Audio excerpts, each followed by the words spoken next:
questions. We now come to defence questions. In Roome. Thank you, Mr. Speaker. Question number 1. Secretary of State. Mr. Speaker, with permission, I should like to answer this question and question number 8 at the same time. The Prime Minister commissioned the Strategic Defence Review within 2 weeks of taking office. The review will ensure that the UK is both secure at home and strong abroad, both now and in the years to come.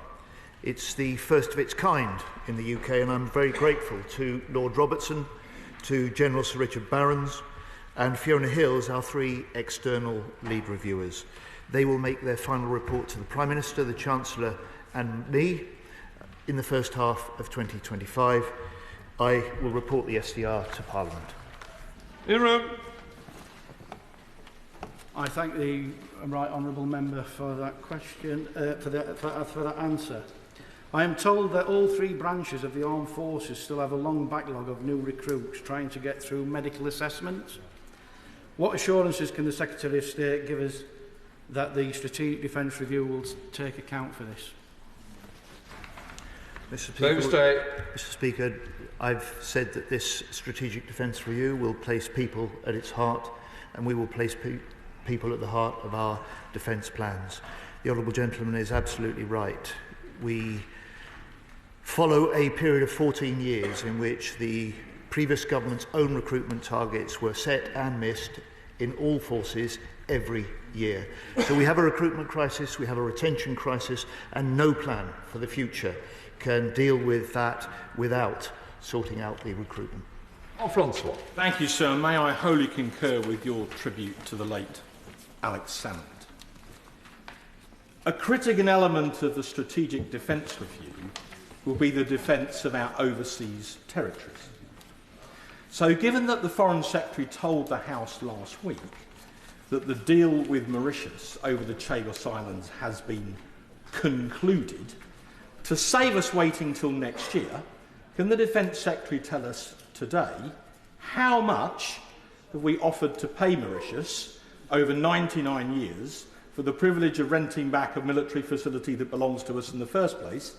And crucially, which department will pay that bill? Is it the MOD or the FCDO? So State. Well, Mr. Speaker, one of the things the Foreign Secretary said in his statement was that those full details will be properly set out before the House when the treaty itself comes before the House. At that point, this House will be able to scrutinise the deal and will be able to approve the deal or not. But let me just make clear to the Honourable Gentleman, we inherited a situation where the long-standing UK-US military base was being put at risk by problems over the sovereignty, the migration, and we have secured a historic deal which secures the UK-US base for the future, and that's why the US and my counterpart, the US Defence Secretary, so strongly welcomed that deal when we were able to reach it. Tanmanjeet Singh Dhesi, the new chair. Thank you very much, Mr. Speaker, and I fully concur with your tribute to the late Alex Salmond. Mr. Speaker, in these particularly volatile times, I fully welcome the government's Strategic Defence Review, and I, for one, hope that it will include serious analysis of the Indo-Pacific region, because many of us are very concerned about the launch of the recent military drills by China around Taiwan. Would the Secretary of State like to use this opportunity to condemn these highly aggressive and intimidatory manoeuvres? And what is the government doing to work with international allies to de-escalate tensions? Secretary of State. Mr. Speaker, I will indeed. He will know that ours was a party that went into the election committed to build on the commitments that the previous government had made to the Indo-Pacific. And I want this Strategic Defence Review to be not just the government's defence review, but Britain's defence review. So we're consulting serving military, veterans, industry, academic experts, and as all parties in this House as well. And I trust he, like I, particularly as he chairs the Select Committee now, will welcome this all-party approach and work with us. Lewell-Buck. Thank you very much, Mr. Speaker. The SDR is welcome and needed. The previous Conservative government left our armed forces personnel, capabilities and funding depleted. Can the Secretary of State hang fire? Can the Secretary of State assure me that the experts conducting our review will have a focus on growing our sovereign defence industrial base and ensure regions such as the North East are pivotal in that? Secretary of State. They will indeed, Mr. Speaker. This is the way that we can reinforce the UK's security. It's the way that we can reinforce the UK's economy. And yes, we can indeed build through the SDR on some of the work that the Honourable Gentleman actually put in place when he was Minister for Defence Procurement. But like my Honourable friend, I am really angry about the state of defence after the last government. £1 billion black holes in defence plans, service morale at record lows, and army numbers now set to fall below 70,000 next year. We will work night and day, Mr. Speaker, to make our forces better fit to fight and to make Britain more secure at home and strong abroad. Shadow Secretary of State James Cartlidge. Thank you, Mr. Speaker. And, sir, can I associate all of our party on this side with your comments about the late Alex Salmon? Now, the most important point about the SDR is that it must not be used as an excuse to delay increasing the defence budget to 2.5% of GDP. On that, in September, in written answers, his department was saying that they would set out a path to spending 2.5% of GDP on defence as soon as possible. But last week, from that dispatch box in his Middle East statement, the Prime Minister said the government would go to 2.5% in due course. We all know there's a massive difference between the two, Mr. Speaker, so which is it? Secretary of State. The government is totally committed to spending 2.5% on defence to meet the increasing threats the country faces. The Prime Minister confirmed that in his first week in office when he and I were together at the NATO summit in Washington. And of course, the last time this country spent 2.5% on defence was in 2010 with Labour, a level never matched in any one of the 14 years that his party was in power. James Cartlidge. Well, Mr. Speaker, that is a concern. I mean, on 2010, just to remind the House, the black hole in the defence budget was bigger than a defence budget that year. Yeah. And we were left to note that there's no money left. Yeah. So I'll say this to the Secretary, it is very significant if the wording is no longer as soon as possible and is now in due course. Because it's in the national interest that we go to 2.5% because of the threats we face as a country. Right. So I can say to him, if he was to tell us now he's fighting hard with the Treasury to go to 2.5% in the budget at the end of this month, he'd have our full support. Yeah. Is that what he is doing? 14 years, Mr. Speaker, and they only produced their unfunded plan for 2.5% on defence 4 weeks before they called the election. And it was his former boss, the Defence Secretary Ben Wallace, who told the truth about their record in government when he said to this House, we've hollowed out and we've underfunded our armed forces since 2010. Joe Platt. Question number 2, Mr. Speaker. Secretary of State. Thank you, Mr. Speaker. I will take this question and question 23, if I may, together. This is now day 963 of Russia's brutal, illegal, full-scale invasion of Ukraine. And on the second day in this job, I travelled to Odessa and met with President Zelensky because Ukraine is one of my first-order priorities, just as it is for the government. Since then, Mr. Speaker, we've stepped up military aid. We've sped up delivery of battlefield supplies. We've confirmed we will supply and provide £3 billion a year in military aid to Ukraine this year, next year, and for every year that it takes for Ukraine to prevail. Thank you, Mr. Speaker. Medics for Ukraine, a UK-based humanitarian organisation, has delivered over £3 million worth of medical aid and training to the Ukraine. And its founders, Professor Mark Hannaford and Luca Alfati, have recently been awarded medals for their contribution. So given the government's commitment to increasing military aid, does the Minister agree that medical support is also a strategic component, and will he agree to meet with the founders to discuss how government can further support this life-saving work. Secretary of State. I do agree with my honourable friend, and I pay tribute to the work of Medics for Ukraine, just as she has. The UK Defence Medical Service is also at the forefront of Ukraine's efforts to try and develop a modern military healthcare system. We've provided training to battlefield surgical teams, we've supplied medical equipment, and as a world leader in military rehabilitation, we're supporting the development of Ukraine's rehab hospitals. And one of our defence team will be delighted to meet with my honourable friends and Medics for Ukraine to take this matter further. Tom Rutland. Thank you, Mr. Speaker. It was hugely welcome to see the Prime Minister host President Zelensky and welcome the new NATO Secretary-General to London last week. Yeah. What steps is my right honourable friend taking, not only to ensure that the UK meets our NATO obligations, but to fundamentally strengthen UK leadership in NATO? No State.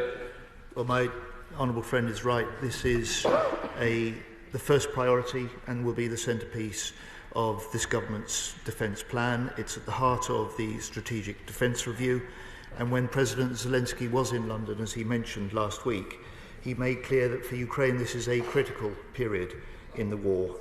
The Ukrainians are fighting with huge courage, but the Russians are putting great pressure on their front lines, and Putin shows contempt for the lives of his own soldiers. The average Russian losses in September were 1,271 per day. That is a record high, 2.5 times the level of this time last year. And as he promotes his victory plan, we in the UK and allies must do all we can to strengthen Ukraine during the coming weeks. Sir Bernard Jenkin. Thank you, Mr. Speaker. Would the Right Honourable Gentleman agree that the democratic world cannot afford to lose this war? And does he recall that it is often said that the sum total of the defence expenditures of all the democratic allies Ukraine has far exceeds anything Russia could possibly deploy, so that Russia will inevitably lose? But when are we going to deploy this might in order to get a decisive victory for Ukraine and to secure the international global order? Yeah. So the right honourable gentleman is right on both counts. Defence of the UK and the rest of Europe starts in Ukraine. It is essential that we stand with Ukraine, we support Ukraine for as long as it takes. And secondly, he is right, and this was a matter that the Prime Minister and I discussed with the new Secretary-General of NATO, Mark Rutte, last week when he was in London, which is that the allies together must do more to support Ukraine now and produce what Ukraine needs in the future. And he will make that one of his priorities as the new NATO Secretary-General. Stephen Gethins. Thank you, Mr. Speaker. And thank you for your kind comments about our late Right Honourable friend Alex Salmond as well. I'd like to thank the Secretary of State for his contribution. He'll be aware of the failures at the start of the full-scale invasion in terms of analysis. Will he consider the report by Phillips O'Brien and Elliot Cohen of the Centre for Strategic and International Studies that looked at some of those failures in a way that informs him for the next process in terms of support for Ukraine and building support internationally? I will indeed, Mr. Speaker. If he could be so kind as send me the executive summary, perhaps, rather than the full report, then I'll certainly take a look at it. Sir Julian Lewis. Question 3, Mr. Speaker. Secretary of State. Mr. Speaker, thank you. Russia's declared total military expenditure was around 4.7% of GDP in 2022. In 2023, it was 5.9% of GDP. And the forecast spending this year takes it up to around 7% of GDP. And the public figures, as the Right Honourable Gentleman knows very well, almost certainly do not tell the full story about Russian expenditure. Sir Julian Lewis. Secretary of State, for putting that on the record. Doesn't that frightening set of figures show the scale of the problem and the weight of attack which Russia can bring to bear against Ukraine? So how are we doing in the double demand on our resources, both to supply Ukraine with hardware and ammunition and to replenish our own stocks of hardware and ammunition to fulfil our own NATO security requirements. Secretary of State. The Right Honourable gentleman describes the double challenge: continue to support Ukraine and to replenish the stockpiles, particularly of those weapons, ammunitions and systems that we have gifted to Ukraine. We do that, and the government has let already £1 billion worth of contracts for replenishing UK stockpiles across a range of systems. And I can tell him that around 60% of that contracted production will be produced in the UK. And this is the way, Mr. Speaker, that we strengthen Britain's security for the future, but we also strengthen Britain's economic growth and prosperity too. Thank you, Mr. Speaker. Can I thank to the Secretary of State for the work he's doing in terms of supporting Ukraine. Can he say something about what it's very important that we have this united front and that we're there for the long term to support Ukraine, as we've already heard in this debate. Can I ask him what his view is about the determination of our allies to see this through right to the end? Secretary of State. I can indeed, Mr. Speaker. I feel more confident in this job than I did looking at it from the job that I previously occupied. And the reason for that is that having attended recently the gathering in Ramstein led by the US of almost 50 countries making a long-term commitment to support Ukraine now and into the future gave me the confidence that with work we can play a leading role in helping that coalition hold together, and we can play a leading role within NATO of seeing NATO do more to coordinate and ensure that we get the support behind Ukraine so that it does prevail and that Putin loses. Michelle Scott. Mr. Speaker. With permission, Mr. Speaker, I should like to answer questions 4 and 19 together. The UK is fully committed to the AUKUS partnership. On 26th September, the Secretary of State hosted the first AUKUS Defence Ministers meetings outside the US. During that discussion, he provided direction and guidance to accelerate taking advantage of the opportunities this landmark partnership presents us. I refer members to the Defence Ministers meeting joint communication for more details on progress. Michelle Scott. Thank you, Mr. Speaker. The Secretary of State already knows how proud we are in Barrow-in-Furness to be building our astute and dreadnought submarines and to be part of the AUKUS programme. I also know from our discussions that this government understands that we need a cross-departmental approach to support the delivery of the AUKUS deal in Barrow-in-Furness. Will he comment on the importance of that broad approach that aims to make Barrow an even better place to live, work and raise a family, and agree to meet with me to discuss it further? Minister.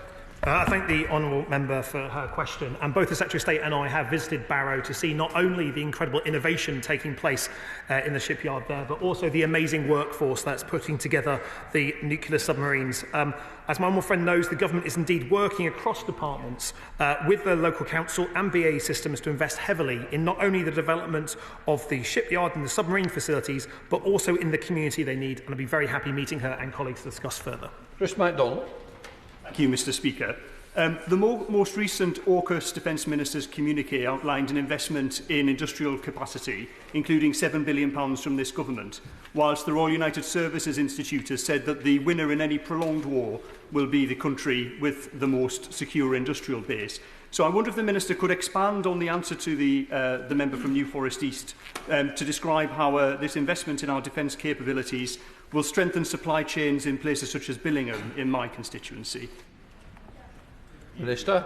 I'm grateful for the my friend's question. It's certainly true that armies march on their stomach, and in the event of a larger conflict, it will be the strength of our industrial base that will determine the victor. And that is why we're working together with industry to deliver a new defence industrial strategy, in particular to strengthen our resilience, innovation and harness the expertise, including in his constituency. I'll be very happy meeting him to discuss how we can make the most of those opportunities. Mark Plitchard. Mr. Speaker, the Minister will know that our AUKUS partners, the United States and Australia, have recently held bilateral discussions with South Korea, Japan, New Zealand and Canada about becoming part of the so-called Pillar 2 of AUKUS. I just wondered what bilateral discussions the UK has had. Minister. Grateful for that question. There's a real opportunity to work with many of our partners internationally on Pillar 2 opportunities. Those conversations have been having place at official level within the Ministry of Defence and at a political level, and we'll continue to work to bring forward those, because if we want to buy the high-end war-winning kit that we need, the best way of doing that is working with our partners to ensure that not only we have it, but our allies are able to make the most of it as well. Bradley Thomas. Thank you, Mr. Speaker. In light of the increasing geopolitical threats that we face, can the Minister give an update as to the adequacy and resilience of the computer chip supply chain that backs up UK military? Minister. Thank you. He's right to highlight the fragility that the international supply chain have in that area. The ability for governments in the West and the NATO alliance in particular to onshore production and to friendly shore production, no matter how awkward that phrase is, making sure that we're less exposed to threats is a really important part. It's something that colleagues in the Department for Business and Trade are looking into, as well as MOD colleagues, and it's an area that more work is needed on, but we're acting on it. Chris Ward. Question 5, Mr. Speaker. Minister. Mr. Speaker, if you'll allow me, it's with great pride that I stand here for the first time after 24 years of service behind this box to represent veterans, serving personnel, their families and dependents. Beyond no illusion, it's now my duty to serve them here in government and fight for the deal that they deserve. Mr. Speaker, I was serving when the ban was lifted in 2000 by a Labour government. The treatment of LGBT veterans was completely and utterly unacceptable. The treatment of LGBT veterans from a whole has been dealt with by the Atherton review, which we will see out at the end of the year. And we've met 32 of 49 of the recommendations, and will meet the financial redress scheme by the end of this year with a launch in January next year. Chris Ward. Thank you, Mr. Speaker, and thank the Minister for that answer. Mr. Speaker, LGBT veterans have suffered appalling injustice and ingratitude, including many in my Brighton, Kemp Town and Peacehaven constituency. I welcome the update from the Minister, but he'll know it's recommendation 28 on financial redress and compensation that's where the concern among veterans now really is. And because the report caps compensation at around £50 million, it means the average payment per veteran might be as low as £12,500. That's for something that the then Prime Minister, Leader of the Opposition, told the House was, and I quote, an appalling failure of the state, and rightly so. So will the Minister meet with me, and will he meet with Fighting with Pride to discuss how we can take this forward and get fair and swift compensation? Mr. Speaker, I know the significant number of your constituencies affected by this completely unacceptable and highly regrettable policy. I've met with Fighting with Pride already and Lord Atherton just last week, and I'll meet with them again and yourself to talk through any detail. I can confirm that Defence is working with experts across government to establish an appropriate financial redress scheme, and that scheme will launch this year, and I'll update this House in due course. Chair Morrow. Number 6, Mr. Speaker. Minister. With permission, Mr. Speaker, I'd like to answer questions 6 and 17 together. The Strategic Defence Review will consider all aspects of defence, so the United Kingdom is both secure at home and strong abroad. It will ensure that defence is central to both security and to the economic growth and prosperity of our homeland. The SDR will set out a deliverable and affordable plan within the trajectory of spending 2.5% of GDP on defence. Joe Morrow. Thank you, Mr. Speaker. The Department's Future Capability Innovation Programme accelerates innovation into operational capability. Given its success in delivering rapidly prototyped drones to Ukraine and growing the UK drone sector as part of the process, how will the Minister make sure that the lessons learnt from that programme are adopted across defence procurement, especially in areas such as cyber security and artificial intelligence, to ensure that innovation is rapidly operationalised and a higher proportion of the work goes to British SMEs? Minister. Well, I'm grateful for that question and for her championing of the tech and tech sectors across the country. She's absolutely right that the experience we're seeing in Ukraine means that we need to innovate faster, have more spiral development, and bring forward more talent into those sectors. We've got a good record of doing so, not just on drones, but on AI and directed energy systems with our own capabilities. We're now working with NATO Five Eyes partners and AUKUS partners to ensure that we can learn that and make sure it is not just our big defence primes that benefit from that, but the entire supply chain and small businesses and startups as well. David Pinto-Brzezinski. Yeah, and I want to thank the Minister for his answer. It was a huge pleasure to welcome my right honourable friend, the Secretary of State, to the Nepalese Community Centre in Burnt Oak this summer to meet with Gurkha veterans and talk about the issues facing them. Would the Minister agree with me that the Gurkha Regiment has an important role to play in the future of the UK's defence? Could he outline what steps the MOD is taking to address the failures of the previous government in supporting Gurkha veterans, and will he meet with me to discuss these issues? Minister. Well, I'm grateful for my honourable friend for his question. The government greatly values the contribution that Gurkhas continue to make in support of the UK's security and defence, and we take our responsibility to Gurkha veterans very seriously. The government remains committed to supporting them and their families during and after their service with the British Army. The Minister for Veterans and People is shortly to meet the Ambassador of Nepal and Gurkha veteran representatives to continue that work and discuss further. Gagan Mahindra. Thank you, Mr. Speaker. As the Armed Forces Minister will know, the Royal Fleet Auxiliary Industrial Dispute is putting our national security at risk. Does the Minister think it is a betrayal of our defence that Labour puts generous settlements to their royal paymasters before those small number of seafarers who keep us safe? Minister. I think the honourable gentleman can do better than that, to be honest. It is really important that we support not only those people who serve in our forces, in all our forces, but those in the Royal Fleet Auxiliary as well. Discussions are ongoing to try and resolve the industrial action that started under the last government. We are having those continued discussions now, and I want to say thank you to all those people who serve, the Royal Navy, the Royal Fleet Auxiliary and in civilian roles, because it's the whole team that matters, and they all matter to this government. Sarah Dyke.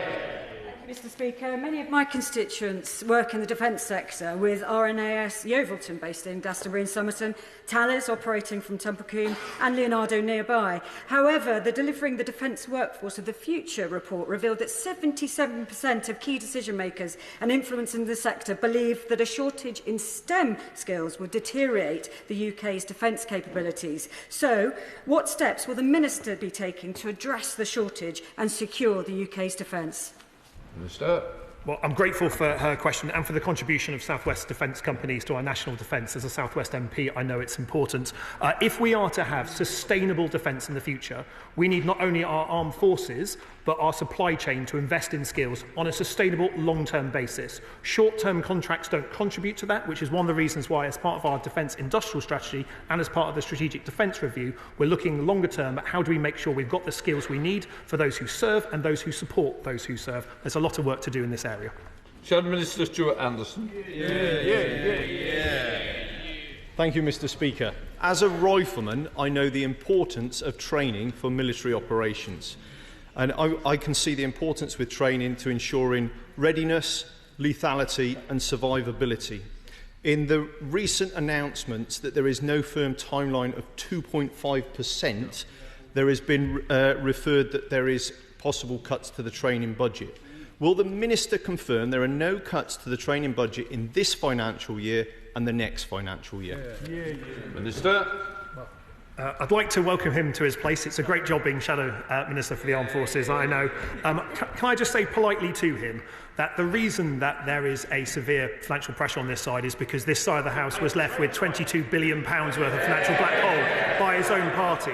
But let me be absolutely clear. Supporting our armed forces to train to be the best, to deter aggression and defeat it if necessary, is a priority for this government. And despite the economic circumstances that his party passed up my one here, we'll be making steps to ensure that armed forces have what they need. Question 7, Mr. Speaker.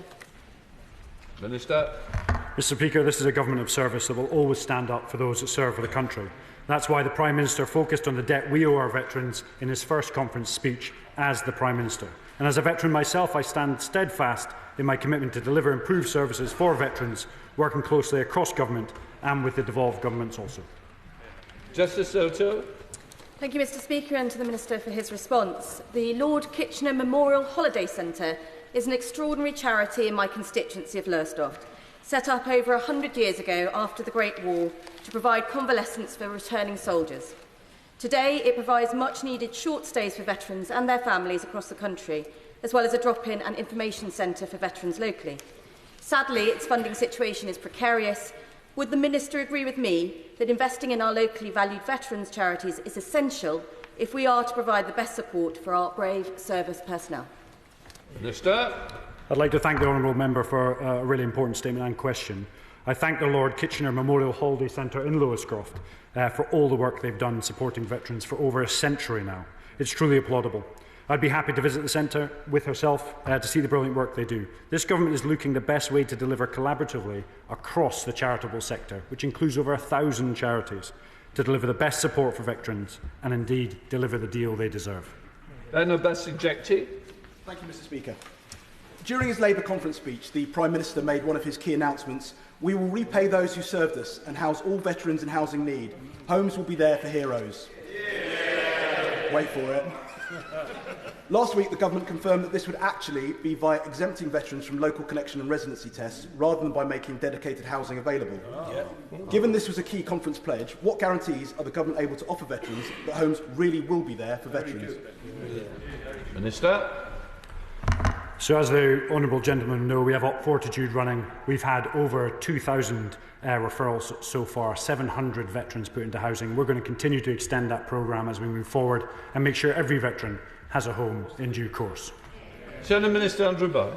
Thank you very much, Mr. Speaker. Mr. Speaker, this weekend marked 40 years since one of the most appalling and audacious attacks of terrorism on British soil, the attack on the Conservative Party conference in Brighton of 1984. 5 people died in the bombing, and if you'll forgive me, Mr. Speaker, Member of Parliament for Enfield Southgate, Anthony Berry, Lady Jean Shattuck, Muriel MacLean of the Scottish Conservatives, Eric Taylor and Roberta Wakeham, all are remembered. 31 people were also injured and some never recovered. The peace in Northern Ireland and indeed across these isles we enjoy today was hard won over many decades, but hard won also was the protection afforded to our veterans who served our country through the Troubles and have since been plagued by ambulance-chasing lawyers with vexatious claims. That protection was achieved through the Northern Ireland Legacy Bill, but there is now concern within the veteran community that the repeal and replacement of that Act proposed by the new government puts these men and women at risk, many of whom are now well into retirement. So can the honourable and gallant member assure me and assure them that they will be protected and that those who served our country with distinction and valour over so many years will never be at the mercy of those seeking to distort their service or damage their lives and reputations? Minister. I'd like to thank the honourable and gallant member for his comments. Our government recognises the important service of veterans and serving personnel for the sacrifices they made to keep us all safe from Northern Ireland during the Troubles. Now, I didn't serve in the Troubles, but I did serve in Northern Ireland, and I understand them. You have my absolute commitment that individuals will get the correct welfare and appropriate legal support to any individual that needs to go through legal proceedings. Thank you. David Burton-Sampson. Question 9, please, Mr. Speaker.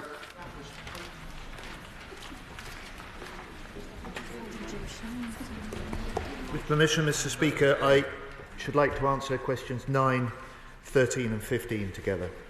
I regularly discuss how best to support Ukraine with international partners. Last week I met my Ukrainian counterpart and the new Secretary-General for NATO in London. Last month I met at the Ukraine Defence Contact Group in Ramstein with nearly 50 other defence ministers who came together to commit continued support to Ukraine both in the immediate fight and for the long term. Thank you, Mr. Speaker, and thank you to my right honourable friend for his response. Our military support needs to be part of wider support, including diplomatic and economic. There's growing concern about current loopholes that allow Russian oil imports to a third-party country to be developed into other petroleum products and then be imported into the UK and other countries who have imposed Russian sanctions. Can he tell me what work he and his counterparts are doing to crack down on this loophole and stop funds inadvertently funding the Russian war effort?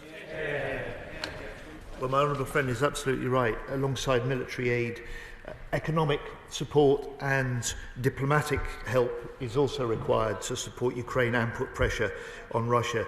So the UK has banned the import of Russian oil and oil products in line with the steps taken by the US and the European Union. Importers must now include proof of origin and country of last dispatch as a way of tightening the loopholes, and we won't hesitate to take further action if Russian revenues which fuel this war machine are not closed off by the sanctions. Settles. Thank you, Mr. Speaker, and thank you to the Secretary of State for his answer. On a recent visit to Ukraine, I visited the Chernihiv Oblast, which was a former Russian red line, and that we saw that there was a large military effort taking place by communities and local government. Given that large segments of the military in Ukraine are made up very differently to our own Ministry of Defence, what discussions is the Secretary of State having to ensure that funds are going into community and local government efforts? Mr. Speaker, I've been privileged, like my honourable friend, to see some of those community efforts and local mayor-led initiatives when I've been visiting Ukraine, and part of the work that the government has put in place since 2022, and I'm proud of the UK leadership on Ukraine over this period, has been to commit £38 million to the Ukraine Good Governance Fund. That has allowed communities to draw down some of that funding.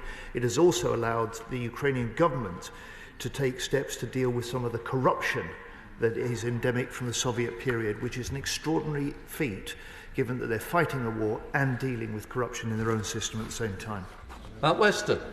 Thank you, Mr. Speaker. With winter looming, defending the home front in Ukraine is absolutely paramount. However, Russia's intensified its attacks on the energy infrastructure in Ukraine, including substations, where they've deployed cluster munitions, which of course is particularly alarming. So given these developments, what additional support can we, the UK, give in terms of demining equipment to rid those munitions from the ground? Tuesday. My honourable friend makes such an important point, and it's vital to remember that these are not military targets, these are civilian targets. These are Russian actions which breach international humanitarian law, and we must never lose sight of that moral outrage about what the Russians are doing. Clearly, with the onset of winter, the imperative for Britain and other countries to step up the support that we can is vital. So since the election, we've been offering specialist advice on how to protect energy generation and transmission sites, and the Foreign Secretary, when he was in Ukraine last month, committed another £20 million to support emergency energy needs. John Cooper. Thank you, Mr. Speaker. In the shell crisis of 1915, the government of the day and industry came together to support our troops on the Western Front.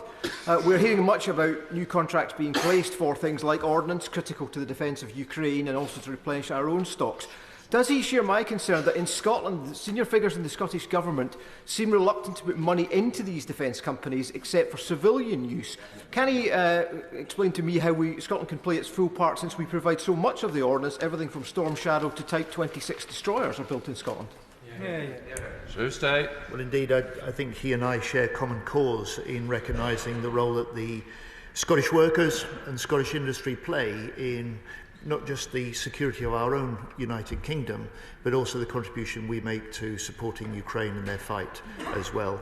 And I've been proud to visit some of those workers in some of the sort of Scottish sites, and I have to tell him that our defence industrial strategy, as we develop it in the months ahead, will reinforce that essential role that Scotland plays in our security and in our UK economy. Richard Ford. Thank you, Mr. Speaker. Last week, the President of Ukraine, Zelensky, met with the German Chancellor, Scholz, and Zelensky said, "For us, it is very important that aid does not decrease next year." And it's very welcome to see that the Foreign Secretary will be meeting with ministers of the EU27 later to discuss the war in Ukraine. But will the EU27 plus the UK be in a position to assure Zelensky that, regardless of what happens at the presidential election next month, military aid to Ukraine will not decrease next year? Thursday. Yes, they will. Jim Shannon. Thank you very much, Mr. Chairman. Mr. Speaker, I should say, can I thank the Minister very much for that response. Minister, when you look at Israel's capacity to defend its citizens and its property by their dome system, it was clear to me that Ukraine needs something similar. Has the Minister had an opportunity to talk with his NATO compatriots and with the USA in particular to see if it's possible to offer some of that protection that Israel has to Ukraine? Thank you. Sir State. Well, the honourable gentleman is absolutely right that one of the priorities that the Ukrainian President and Defence Minister have constantly stressed to us and other allies is the need for stronger air defence, and it's one of the reasons that we've now let a contract for short-range air defence missiles, the LMMs. We'll be producing 650 of those, some of them delivered into Ukraine before the end of the year, and we look to go further in 2025. Jesse Norm. Number 10, Mr. Speaker. I think you're meant to stand up, though, when you're saying Number 10. It's new. Mr. Speaker. It's new. Far too grand for the man. Mr. Speaker, let me be absolutely clear that GCAP is an important programme, as the Prime Minister has stated, which is why the Defence Secretary hosted his Japanese and Italian counterparts within weeks of taking office. Progress continues alongside the SDR, with over 3,500 people employed on future combat air. Jesse Norm. Thank you, Mr. Speaker, and I apologise if I was hypnotised by your gaze earlier, Mr. Speaker. Can I just ask the honourable gentleman, I worry about the government's grip on strategy altogether. First of all, it's given away the Chagos Islands before the Strategic Defence Review. Yep. Now it is putting at risk the Global Combat Air Programme by including it within the SDR. Is he aware of the extreme efforts that our partners, visited by the Defence Committee in the last Parliament, in Italy and in Japan, the extreme efforts they have made to discharge their sides of the bargain? In Japan's case, for the first time since the Second World War in international procurement outside the USA. And what measures is he taking to reassure them about the centrality and importance of this programme? Well, I'm grateful for his question. The Defence Secretary has clear instructions from the manifesto that Britain is to be better defended with a Labour government. That's why within 2 weeks of taking office, the Prime Minister had commissioned Lord Robertson to conduct this defence review. The Prime Minister, the Defence Secretary and I have all made clear that GCAP is an important programme. We not only have an amazing workforce working on it, but I'm pleased to tell the House that the UK last month has now ratified the GCAP Convention, the international treaty that sets up the GCAP International Government Organisation. Will continue to make progress. Chris Evans. Mr. Speaker, the GCAP will contribute £37 billion to the economy, but he will know that what has been happening in terms of the SDR, it being under review, has led to a number of stories appearing in the press that it's about to be cancelled. As someone who once represented General Dynamics who built Ajax, and know when there is some belief that it's not going to happen, it does tend to cause problems within the local economy and the national economy. Can you make sure as the SDR goes ahead that this House and the press will be kept up to date how GCAP is developing? Well, I'm grateful for his question. GCAP is an important programme, and as the SDR reports in the first half of next year, there'll be further updates in relation to that. But in the meantime, we continue to progress the project. Indeed, across a whole range of other necessary and important defence projects, work is continuing, because we don't want the SDR to be an excuse to slow down progress. In a time where we have difficult and contested environments that our troops and our allies are operating in, we need to make sure that we have the investment in the kit that we need, and that is what the SDR will set out the future shape of UK armed forces. David Reid. Question number 11, Mr. Speaker. Minister. Defence R&D is critical to maximising the operational advantage of our armed forces. In an increasing volatile and technology-driven world, the Department remains committed to investing in cutting-edge science, technology and innovation, and I was delighted to visit the Commando Training Centre in the Honourable Member's constituency to see the innovative training and capabilities of the future Commando Force just after my appointment to the Department. David Reid. Thank you, Mr. Speaker. Frontier technologies such as artificial intelligence are already shaping every domain across the modern battlefield. To stay ahead of our adversaries and to keep our service personnel and allies safe, it's imperative that we have the domestic ability to develop these technologies. As supercomputing is essential for the development of advanced AI systems, it was disappointing to see the Labour government pull the plug on the University of Edinburgh's £800 million exascale supercomputing project. From listening to the Secretary of State and his team, I know they understand the need to invest in AI for defence. So will he please inform me how please inform the House how his department intends to create these technologies when his party's demand signal to academia and industry appears to be wavering? Minister. Well, I welcome him to the House, and as another fellow Devon MP, it's important that we have a strong voice on defence, so I'm grateful for his question.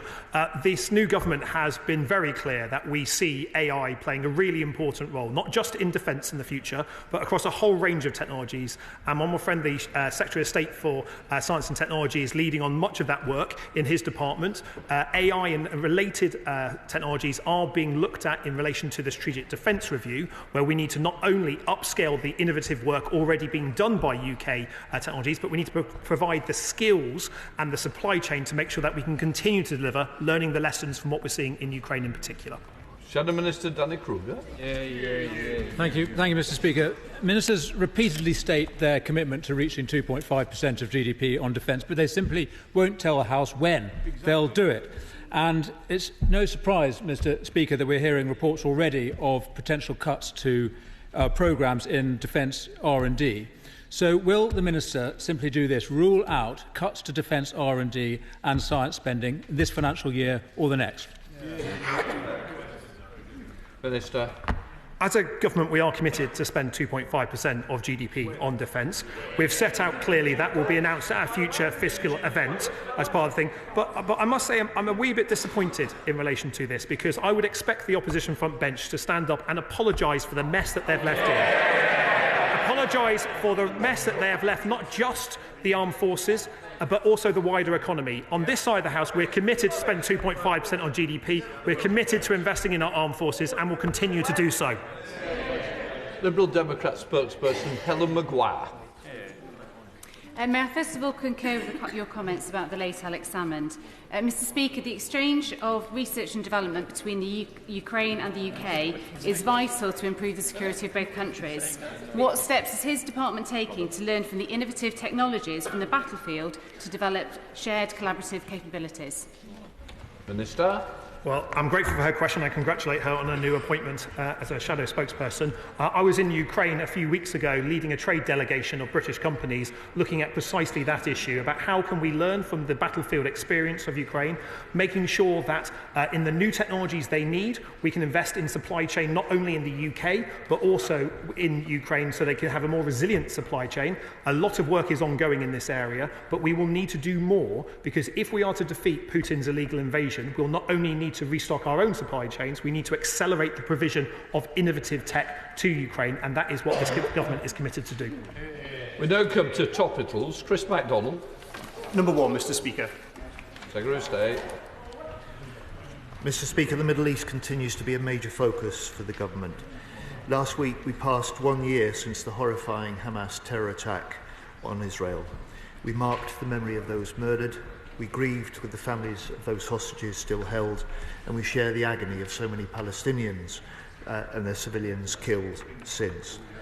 We're working on an immediate ceasefire in Gaza, and on Lebanon we're working to reduce the risks of further escalation, where ceasefire and UN plan for a buffer zone are vital for this.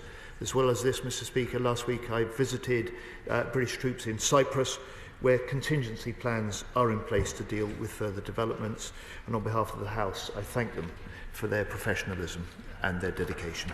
Chris MacDonald. Thank you, Mr. Speaker. Can my right honourable friend outline what steps the government is taking to ensure that every veteran who's bravely served this country has access to safe and secure housing, so that they never face the injustice of homelessness? Minister. I'd like to thank the honourable friend. As I mentioned before, Fortitude is up and running. It's doing exceptionally well, with over 2,000 referrals and 700 individuals, veterans, finding housing. And we are going to work to continue that programme for the foreseeable future. We come to Shadow Secretary of State James Cartlidge. Thank you, Mr. Speaker.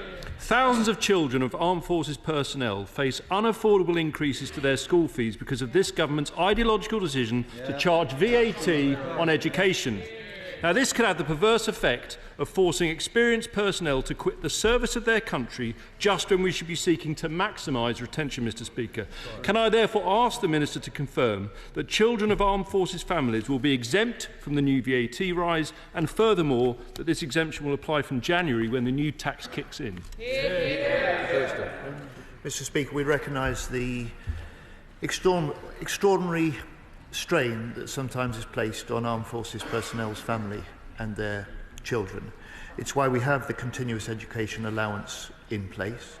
It's why it's an important part of the package that reflects and respects the service. And it's why we're looking very closely at options for how we can ensure we continue with that. Emma Foodie. Speaker, earlier this month, a Royal Navy investigation found intolerable misogyny in the submarine service following complaints of bullying and sexual harassment. Forward Assist, a charity based in my constituency, supports survivors and has done a number of reports and research into the prevalence and impact of military sexual trauma. Would the Secretary of State meet with me and them to discuss their findings and how we support serving personnel and veterans? Minister. Thank you to the honourable member, and I'd love to both visit that charity with yourself in due course. Any reports of misogyny or wrongdoing in any way are utterly unacceptable. That's why, since taking this role, we started a programme of raising our standards with a plan to enact cultural change across defence, with the aim to make defence the best place to work across government. Liberal Democrat spokesperson Helen Maguire. Thank you, Mr. Speaker. This year, British military jets have been involved in several operations in the Middle East without consulting Parliament. Allowing the Commons to debate military action wherever feasible is essential to ensuring public accountability. Will the Minister set out the Government's stance on the use of a parliamentary vote to approve military action? Mr. Speaker, it's a convention that if military action is authorised by the Prime Minister, then this is reported as soon as possible to this House. And it is important to any Prime Minister and any government that if they commit UK forces to military action, then they will want the support of all sides of this House. Luke Jones. Thank you. Thank you, Mr. Speaker. Under an inherited agreement from the last government, a system remains in place allowing for the licensing of trail hunting on land owned by the Defence Infrastructure Organisation. It's welcome news that this licensing issuing has been paused while the agreement is under ministerial review. But in light of the widespread recognition that trail hunting is often a smokescreen for illegal hunting, will the Minister meet with me and other concerned MPs to discuss the permanent revocation of this agreement in line with the Government's manifesto ban on trail hunting? Minister. Well, I'm grateful for my honourable friend, and she and I have campaigned on many similar issues for quite some time. I would like to make clear that no licences to trail hunt on MOD land have been granted for the 24-25 hunting season. The Department is considering its position alongside other government departments, but we hope to have an update soon. But very happy meeting her in the meantime. Joshua Reynolds. Thank you, Mr. Speaker. There are many members of the armed forces in my constituency of Maidenhead living in subpar MOD housing, which is cold, damp and mould-ridden. How is the Minister ensuring that all MOD properties are fit to live in? I'd like to thank the honourable friend for his question. Mr. Speaker, I've been utterly shocked by the state of part of our housing estate that we have inherited. Over the last 14 years, the government of the time has failed to decisively close with this issue and instead has kicked the can down the road or continually topped up the leaking bucket. We have examples of family living in accommodation with no running water, mould and pest infestations. 53,000 complaints since 2018-2023, and after living in some of that accommodation, I can tell you it is unacceptable. Mr. Speaker, armed forces protect the freedoms we enjoy. This government will take action, including a medium to long-term review to get after the housing and create a new Armed Forces Commissioner to improve service life. I'm immensely proud of the armed forces, both serving and veterans that live in my constituency in Basingstoke. But I do worry for the future, given the recruitment crisis that we inherited from the previous government for our armed forces. Can I ask the government, ask the Minister what steps this government is taking to tackle this recruitment crisis, in particular to attract diverse skills such as that in cyber? Well, I'm grateful for the question. We know that there is a recruitment and retention crisis in the UK Armed Forces. It's precisely for that reason that the Defence Secretary set out at Labour Party conference a series of changes, including scrapping 100 outdated recruitment policies and creating a new direct entry route for cyber. There's a lot more work to be done on this area, and the Department will be making further announcements in due course. Shortcut Adam. Thank you, Mr. Speaker.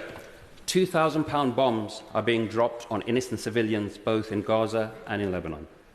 leading to the heinous and unimaginable scenes we saw over the weekend of newborn babies being killed and young children being burnt alive. These bombs are being dropped by F-35 fighter jets. We supply parts to F-35 fighter jets. When will we stop doing that and adhere to international conventions? Secretary of State. Mr. Speaker, we've made decisions on suspension of arms sales to Israel.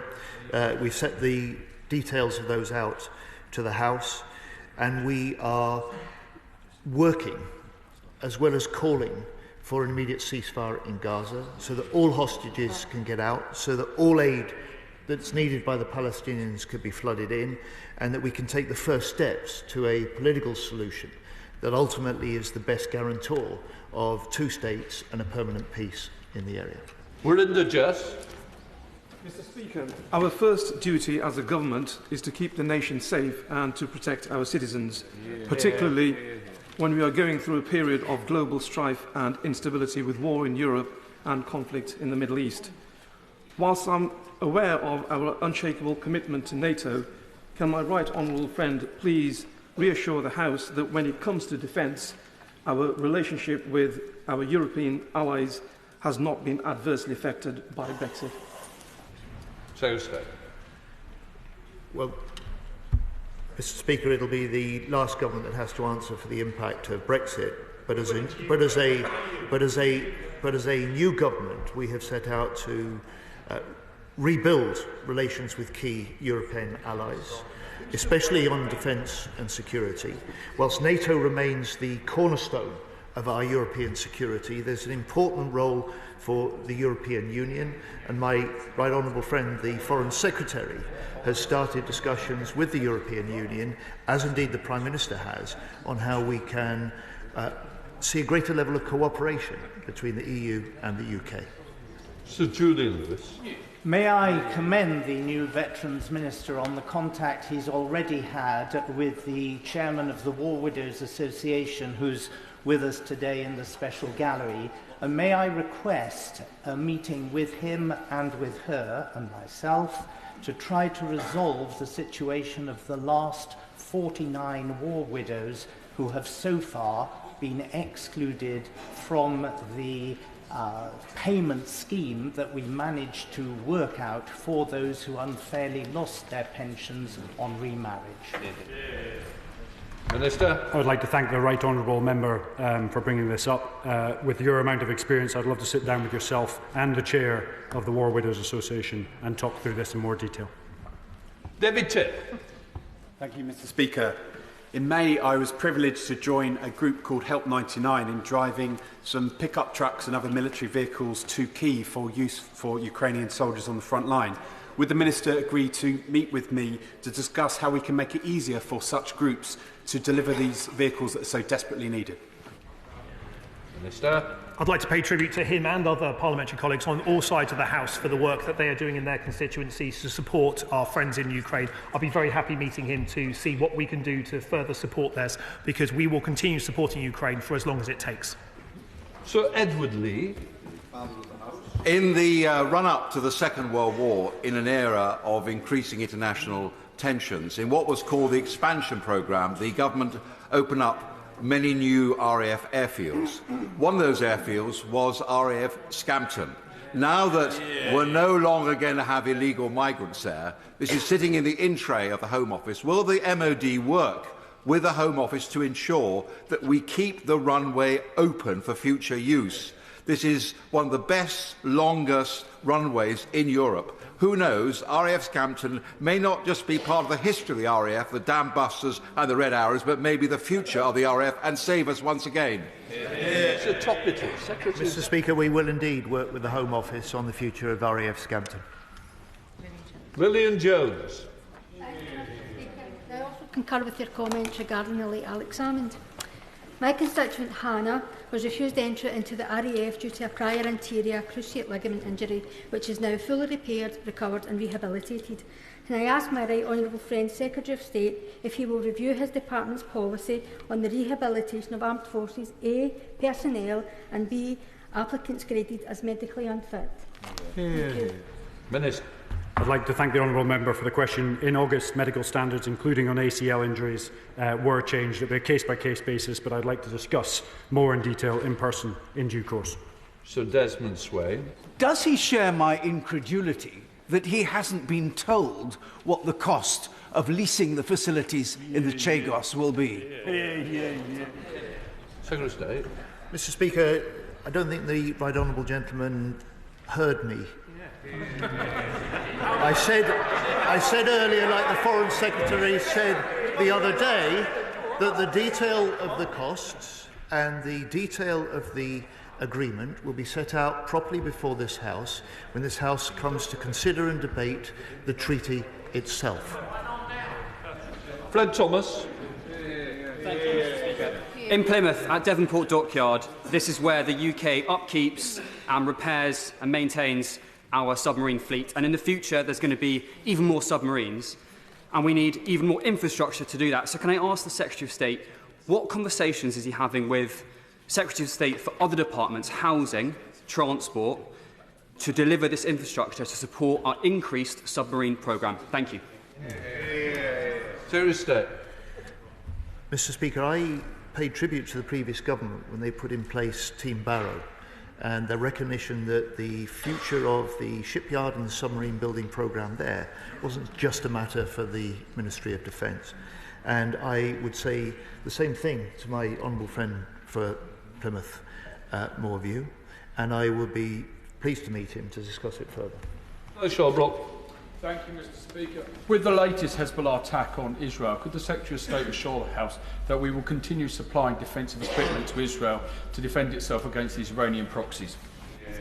Mr. Speaker, we have an unshakable commitment to the right of Israel to defend itself, and we have demonstrated in the past a willingness to stand with Israel, particularly when it's been under direct attack from Iran. Right, I'll let the front benches clear.